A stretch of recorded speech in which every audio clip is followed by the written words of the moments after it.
Alors, où est-ce qu'on va aujourd'hui? On va dans une vallée que j'ai trouvée, comme d'habitude, sur Google Earth. Je n'y suis jamais allé. C'est une vallée qui a l'air assez sauvage.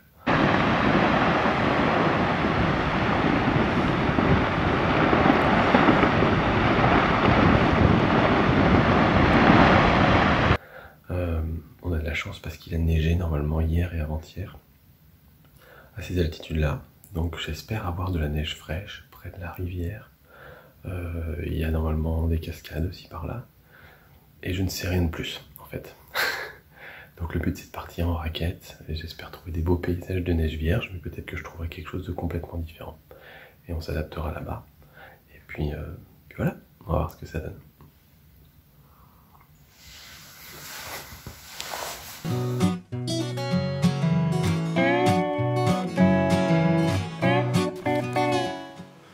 Bon voilà, on est parti. Arrivé à 8h moins le quart au parking, dans un petit village. Le temps de voir quel matériel j'emmène. Et de se mettre en route, il est 8h. Et donc c'est parti, il y a déjà de la belle neige. Des petites cascades. Il y a des nuages de fond de vallée qui sont en train de se lever. Donc ça va faire des ambiances de fou, je pense. Donc je suis très très content.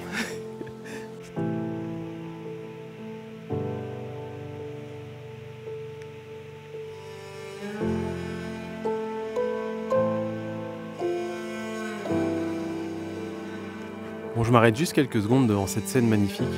Le temps de vous dire qu'aujourd'hui, je vais probablement pas sortir l'appareil photo aussi souvent que d'habitude. Pour une raison purement matérielle, c'est que je suis en itinérance. C'est-à-dire qu'aujourd'hui, j'ai prévu de marcher. Et plus je marche, plus j'ai des chances d'aller vers de la neige fraîche, vers des endroits où on va avoir des beaux panoramas. Et donc, quelque part, j'ai une incitation à marcher plus et donc à photographier moins. Parce que potentiellement il y a des choses plus belles encore derrière, à chaque fois derrière la prochaine colline, etc. Bon ben voilà, ça va pas louper. On est à peine 2 minutes après que je vous ai enregistré ce bout-là. Et là derrière moi, je sais pas si vous voyez, là au-dessus, on a des rayons de lumière qui passent à travers les arbres dans la petite brume, c'est juste splendide. Donc je vais m'arrêter faire une photo parce que ça va se lever très vite, donc faut en profiter maintenant. A few moments later. Bon bah c'est raté. Quand je vous dis qu'il faut être réactif, c'est pas des blagues. J'ai posé mon téléphone, j'ai sorti mon appareil, j'ai fait 2 réglages et il n'y avait plus rien. Donc ça m'a pris 25 secondes et la scène était partie, la brume s'est levée dans les bois juste là, donc c'est mort pour cette photo. C'est de votre faute, c'est parce que j'ai enregistré un petit bout pour vous. Non mais voilà, ça arrive, voilà, faut être très très réactif. On se décourage pas, on continue. Dans cette partie-là, le son ne s'est pas déclenché, alors je vous explique rapidement. J'étais sur le chemin normal et d'un seul coup il y a eu une grosse avalanche qui coupait complètement le chemin, on la voit derrière moi, normalement le chemin va derrière moi. Donc il a bien fallu que j'improvise et je me suis dit que j'allais descendre pour aller voir ce qu'il allait y avoir en bas. Ce qui me demande de descendre un tout petit peu dans la pente, là, quelques 5-6 mètres de dénivelé dans l'avalanche. Bon, je viens de traverser un tout petit bout d'avalanche que vous voyez là juste au-dessus là. Juste parce que c'était tombé dans le virage qui permet de descendre la route. Et rien que ça, c'était quoi, il y a 15 mètres quoi. Rien que ça, j'ai fait super gaffe. Il y a des pièges partout quoi. Entre les rochers, il y a des grosses couches de neige, donc on a le pied qui s'enfonce. Si on va dans la partie d'avalanche, il y a des blocs durs, il y a des blocs mous. J'ai pas envie de me tordre une cheville. Donc voilà, rien que là, voilà, ça me confirme l'idée et le fait qu'il fallait vraiment pas essayer de grimper là-haut quoi. Allez, on continue, on va en bas, on va voir ce qui se passe. Tiens, au fait d'ailleurs, là-bas, il y a une montagne, elle est juste somptueuse, quoi. Magnifique. Si on avait des beaux nuages, je la prendrais en photo, tiens. Je vais peut-être faire une photo au smartphone. Non, en fait, en la regardant bien, il y a des petits nuages qui s'échappent du sommet avec probablement du vent et ça soulève de la neige. C'est très très beau quand même. Donc je vais quand même sortir l'appareil avec le 100-400 et faire une belle photo.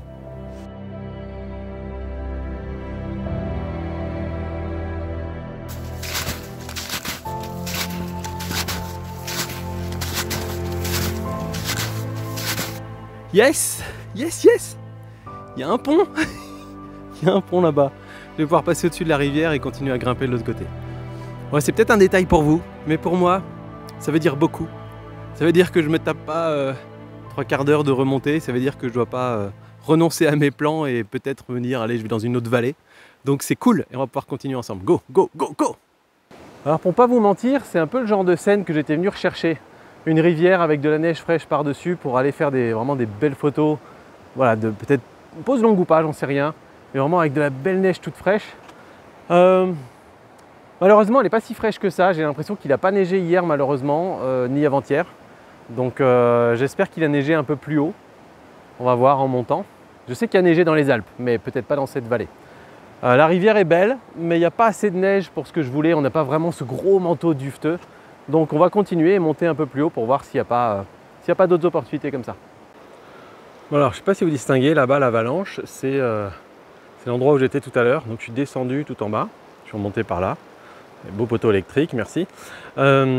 Et du coup, je me suis rendu compte qu'en fait, là derrière, la route continue. Et donc en fait, il aurait suffi que je passe par-dessus l'avalanche pour ensuite continuer la route.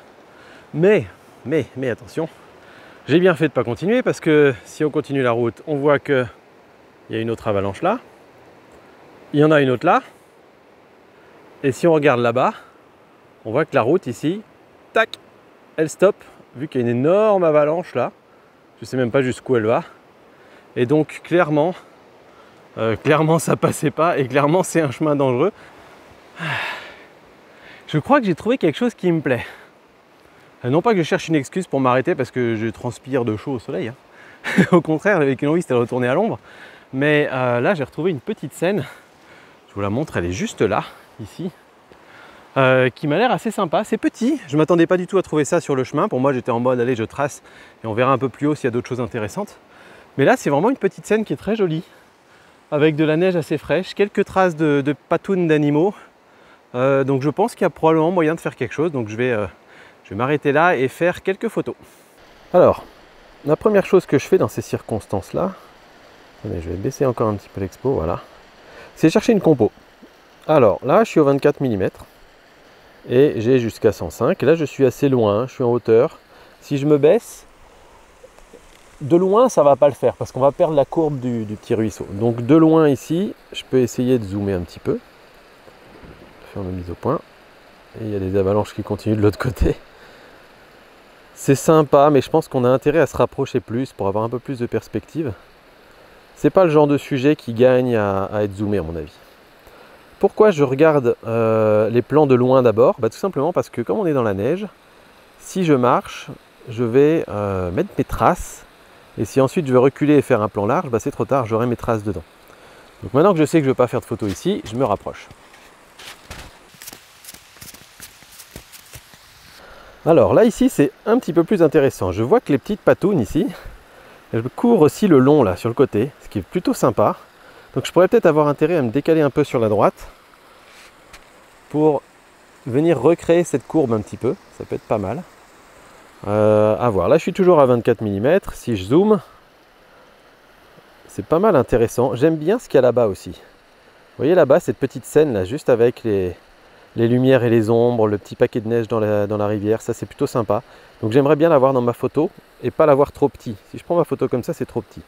Donc il se peut que j'avance encore en fait, pour m'en rapprocher. Là ce cadrage est plutôt sympa, je vais peut-être regarder les cadrages verticaux. Alors vous, ça va vous bouger dans tous les sens.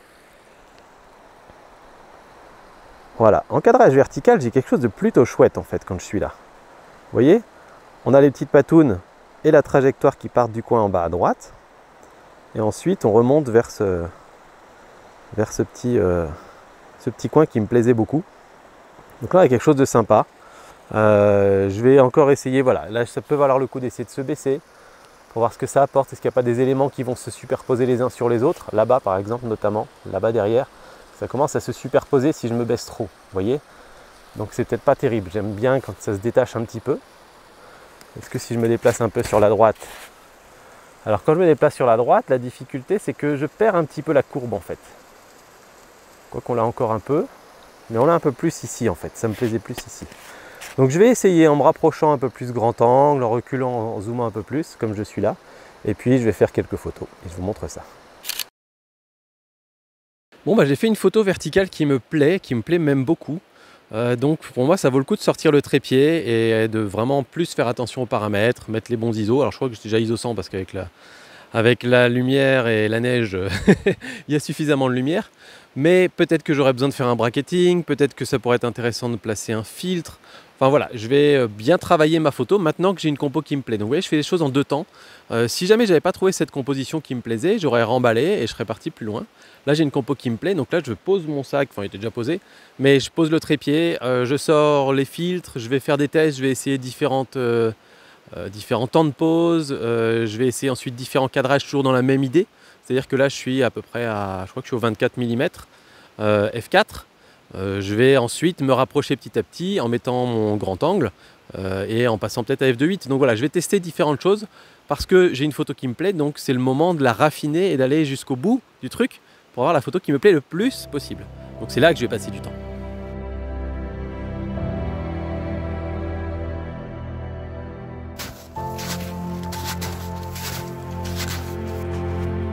J'ai aucune idée de ce que sont ces traces.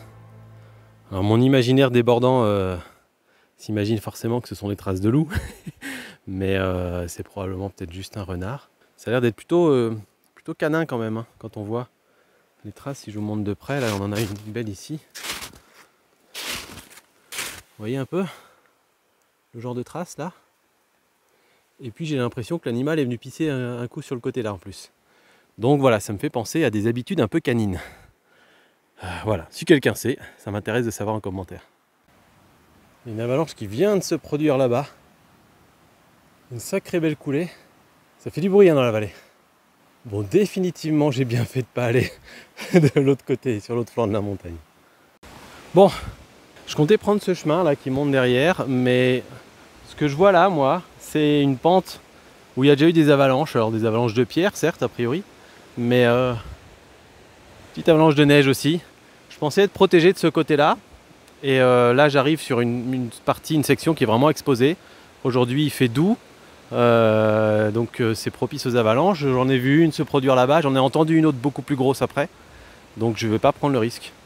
Pas envie de me retrouver comme un con sous une avalanche sans personne, quoi. Donc voilà.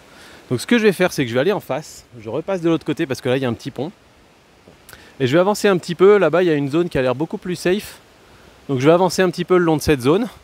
Et si jamais il y a un moment je vois que mon sens pratique me dit que le danger est trop grand, je ferai demi-tour, tant pis. Mais il faut pas risquer bêtement sa vie, quoi. Ça vaut pas le coup, même pour des photos, ça vaut pas le coup. Donc j'avance encore un petit peu, puis on va improviser sur place.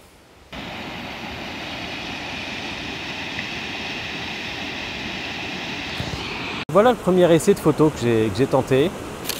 Alors je suis pas complètement satisfait. Là évidemment la photo est un petit peu coupée en bas, parce que là on est quasiment en 16/9, enfin on est en 16/9 pour la vidéo.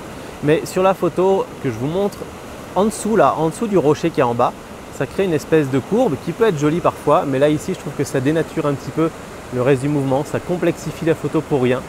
Ensuite toute la partie gauche je trouvais pas très intéressante et la partie droite non plus. Donc ce que ça me dit ça, c'est que il faut que je refasse ma composition plus serrée.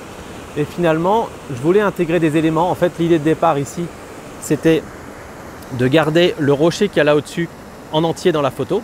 Évidemment, là, il est coupé parce qu'on est en vidéo, mais l'avoir en entier dans la photo. Et finalement, sur la photo, je me rends compte que ça apporte pas grand-chose, que les éléments les plus intéressants sont vraiment la petite bassine ici, les deux chutes d'eau des deux côtés, le rocher avec son chapeau et le courant qui part par là. Donc, je vais vraiment me centrer là-dessus. Et ensuite, en termes de temps de pause, j'ai essayé 3 temps de pause différents. Je crois que je suis à 1,5 seconde, enfin 1 seconde 2, 2 secondes 6 et puis 4 secondes, un truc comme ça. Et finalement, j'ai remarqué que, une fois n'est pas coutume, les temps de pause plus longs me plaisent bien ici. Parce qu'il y a beaucoup de texture dans l'eau. Donc ça ne fait pas un truc trop lisse non plus, que j'aime pas en général sur les cascades. Parce que ça ne représente pas vraiment ce qu'on perçoit avec notre œil. Mais là, je trouvais que ça rendait vraiment bien. Donc je vais essayer plutôt de tendre vers des pauses un peu plus longues. Et je vais essayer du coup des pauses à 3 secondes, 6 secondes, peut-être même 10-12 secondes pour voir ce que ça va donner. Bon, en fait, c'est plus compliqué que ce que je pensais. Et ça va me permettre de tester une nouvelle technique que j'ai jamais essayée, que j'aimerais bien tester. Vous savez, comme quand on photographie des cascades, des rivières, des chutes d'eau, il ne faut pas aller dans les extrêmes, quoi. À part vraiment si vous voulez capturer les petites gouttelettes qui explosent sur un rocher, mais sinon, en général, c'est souvent sympa d'avoir une pause un petit peu plus longue, type une demi-seconde, 1 seconde, 2 secondes dans ces eaux-là, parce que ça va vous permettre de reproduire ce que vous voyez en fait. Moi, mon œil ici, il ne distingue pas chacune des gouttelettes dans la cascade.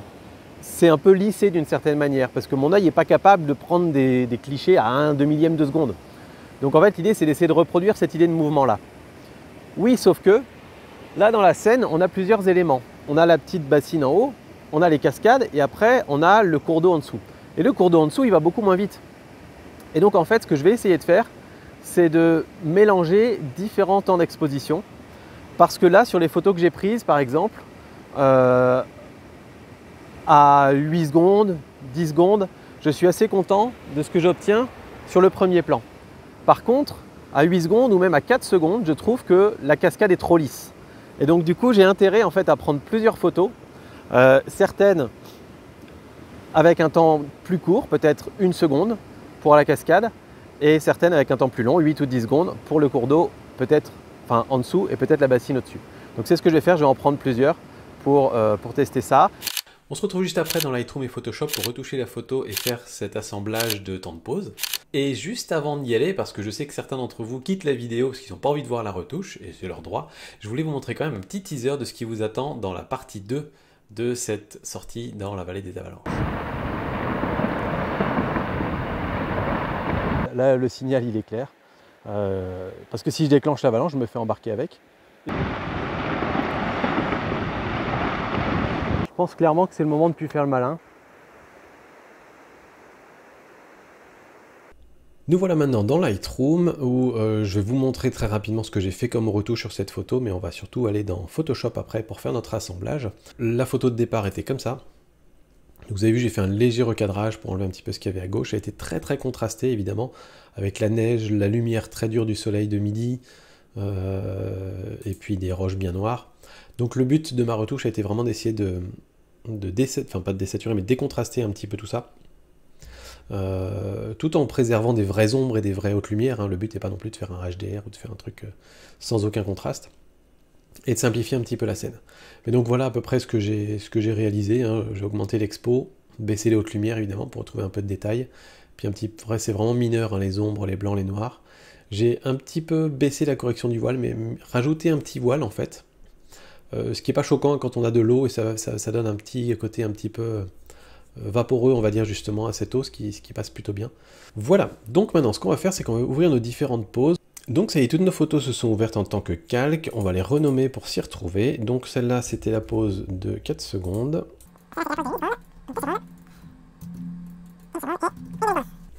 Voilà, on va même les remettre dans l'ordre avec la 8 secondes au-dessus.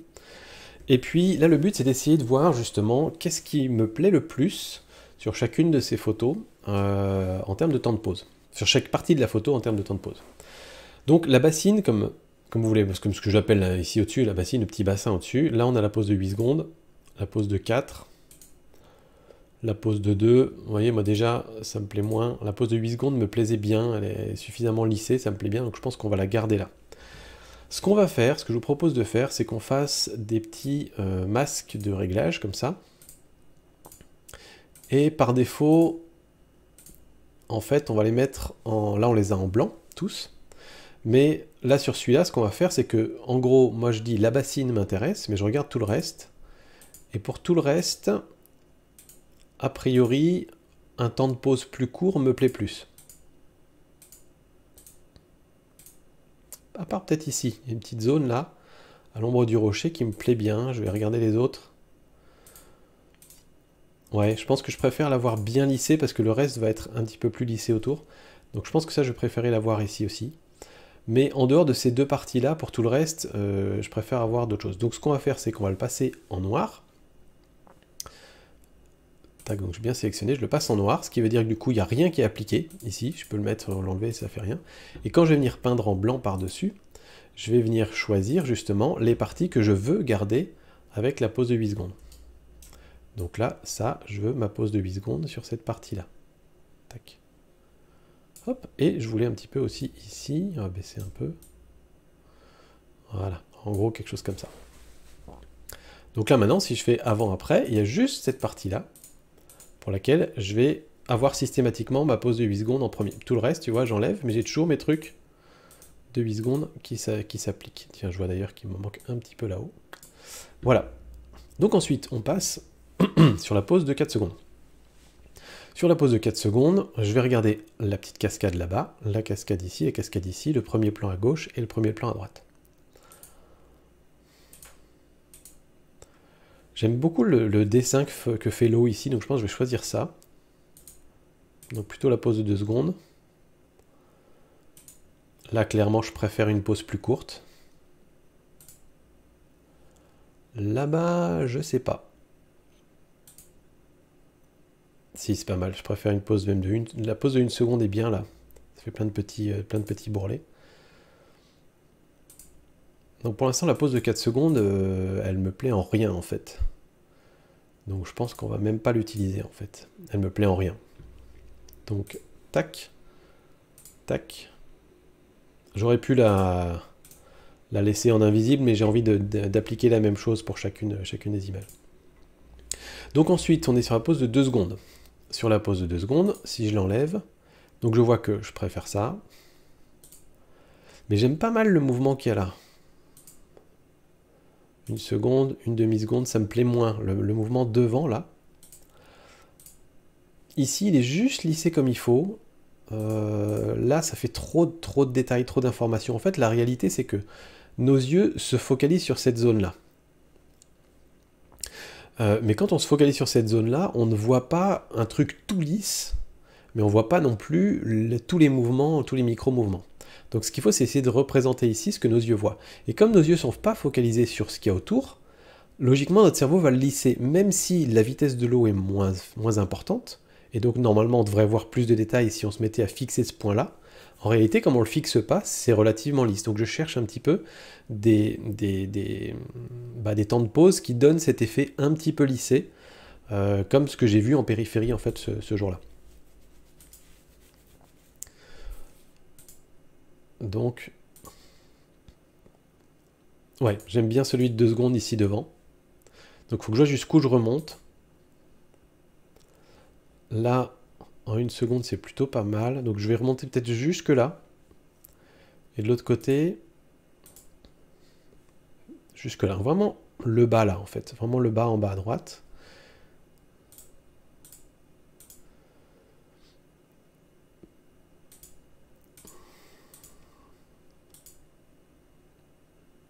Ouais, le bas en bas à droite. Ok. Et puis là-haut, la cascade, pareil, je préfère encore un temps de pause un petit peu plus court. Ok, donc assez simple aussi. On se met en noir. Notre gros... Oula! Là, je me suis trompé, j'ai pas sélectionné le bon masque. Voilà. On se remet en blanc, on va peindre. Je vais faire un pinceau plus large. Et là, je vais venir prendre cette partie-là, qui remonte jusque là, en gros un petit peu, voilà. Et qui va aller jusque là. Voilà. Quelque chose comme ça. J'en ai fait un petit peu trop. Alors, comment je fais en négatif? Eh ben, je change de couleur. Tac. Et je viens repeindre un petit peu par-dessus. Voilà. Quelque chose comme ça. Je rechange de couleur. Pour cette petite zone-là. Voilà. Tac. C'est pas mal. Ok, l'avantage en fait de cette technique-là, c'est que là, je le vois se mélanger, ce que je suis en train de repeindre, là, je le vois se mélanger avec ce qui est en dessous. Donc, ça me permet vraiment de faire des avant-après. Je vais essayer un petit peu plus de mélanger ici, voilà. Et là, je vais en enlever un petit peu par contre. Voilà, hop là. Voilà, c'est ça que je voulais faire.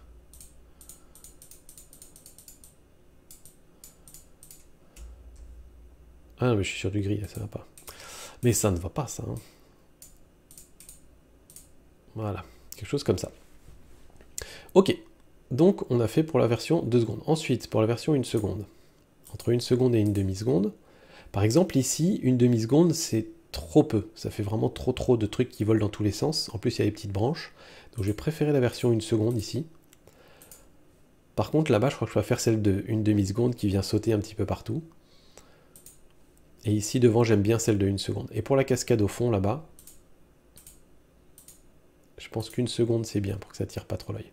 Donc on a pas mal de choses à 1 seconde. On a là-bas, on a là, et on a la cascade là. Donc on repart là. On prend le pot de peinture, tac. On a tout enlevé. Et maintenant, on prend le pinceau, on se met en blanc. Alors pareil, on peut gérer le flux, l'opacité, tout ça.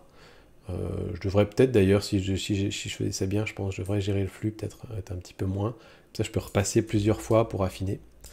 Mais là, l'idée, c'est quand même que je viens de prendre exactement ce que je veux quand même. Donc voilà, on avait ça. On a là-bas la petite cascade ici. L'avantage, c'est que je peux déborder. Même si je déborde ici, comme il y a celle de 8 secondes par-dessus, je vais pas, c'est pas grave en fait. Je vais pas, ça va pas l'affecter. Là ici, hop, on peut y aller bien.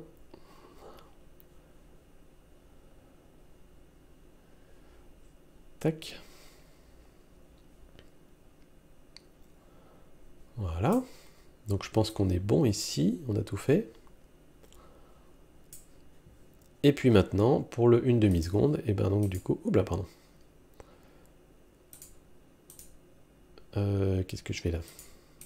Oui, voilà. Donc là, je vois tout ce qui se passe à 1 demi-seconde, il y a tous les rochers. Et la seule truc d'eau que j'ai à 1 demi-seconde, c'est effectivement cette cascade-là. Donc voilà, c'est comme ça que ça me va. Moi, ça me plaît comme ça. Je vais retourner dans Lightroom.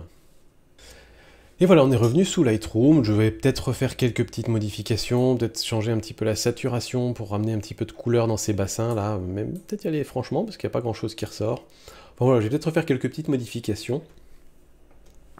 Dans tous les cas, c'est pas ma photo préférée. Je pense que ma photo préférée, c'était celle de la montagne que je vous ai montrée au début. C'est finalement celle sur laquelle j'ai passé le moins de temps. Mais c'est vrai que je l'aime beaucoup. Celle-ci, ce qui m'intéressait, c'était vraiment de tester une nouvelle technique que je pourrais utiliser dans d'autres cas. Je pense que cette photo-là va pas aller dans mon portfolio de toute façon, mais c'était une photo plutôt sympa. Ce sera un bon souvenir de toute façon de cette première partie de la vallée des avalanches. Et puis, je vous invite du coup à rester connecté, à vous abonner pour ne pas rater la deuxième partie de la vallée des avalanches. Parce que là, vous allez en avoir l'avalanche, et je peux vous dire que c'était assez impressionnant.